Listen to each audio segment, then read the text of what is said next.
Hello guys and welcome to my channel. Today's wisdom. God created Adam from a handful of earth taken from the entire world, which explains why the peoples of the world are from different colors. According to the Islamic creation, he was the first prophet of Islam and the first Muslim. The Quran says that all the prophets preached the same faith of submission to God. When God informed the angels that he would create a vice-regent, a Khalifa on earth, the angels inquired, saying, "Will you place therein such that will spread corruption and bloodshed?" So God showed the angels, saying, "Tell me the names of these." As God had not told them, then God allowed Adam to reveal these names to them, saying, "Did I not say to you, angels, that I know what is unseen in the heavens and in the earth, and I know what you angels reveal and what you Satan conceal?" As the scholar Al-Tabari explained that God was referring to Iblis or Satan for his evil plans and to the angels for their honesty. Adam and Eve both ate from the tree of immortality, and both shared guilt equally, for Eve neither tempted Adam or ate before him, nor is Eve to blame for the pain of childbirth, for God never punishes one person for the sins of another. Allah blessed the descendants of Adam, his children and grandchildren, and they spread and multiplied. If Adam had come back and seen them all, and someone had said to him, "These are your descendants, Adam," he would have been astonished. He would have said, "Glory be to Allah, these are all my children? These are all my descendants?" Adam's descendants founded many villages. They built many houses. They plowed the land, grew crops, and lived in comfort and contentment.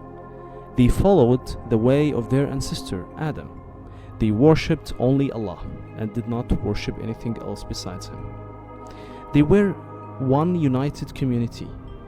Adam was the father of all of them, and Allah was their one Lord. Satan had not bowed down to Adam when Allah had commanded him to do so. So he was driven out and damned forever. But how could Satan and his descendants be content with this? Were not people still worshipping Allah? Were not people still a single community with no differences? That could not be. Would Adam's descendants go to the garden while Iblis and his descendants went to the fire? That couldn't be. Should not he take revenge on the sons of Adam so that they would go to the fire with him? But how could Satan do that when people were worshipping Allah? He decided to call them to worship idols so that they would go to the fire and never get to the garden. He knew that Allah forgives people all sins, if He so wills, except one. Allah never forgives people worshipping other things besides Him, or as well as Him. So Satan decided to call the people to associate other things with Allah, so that they would never go to the garden. But how could he persuade them? If he went to the people and said to them, "Worship idols, do not worship Allah," they would curse him and chase him off. They would say, "Allah forbid, how can we associate other things with our Lord? How can we worship idols? You are accursed, Satan. You are foul, Satan." So Satan had to look for another way, a cleverer way to get to the people to do as he wanted. There had been men who feared Allah and worshipped Him night and day, and who remembered Him often. They had loved Allah, so Allah had loved them and answered their prayers. People loved them and spoke of them with respect long after they had died and gone to Allah's mercy. Satan was well aware of this, so he went to the people and mentioned those men. He said, "What do you think of so and so and so and so and so?" They said, "Glory be to Allah." They were men of Allah and His friends. When those men prayed, He answered them. And when they asked, He gave to them. Satan asked, "How great is your sorrow for them?" They replied, "Very great indeed." He asked, "How great is your longing for them?" They replied, "Very great indeed." He asked, "Why don't you look at them every day then?" They said, "How can we do that when they are dead?"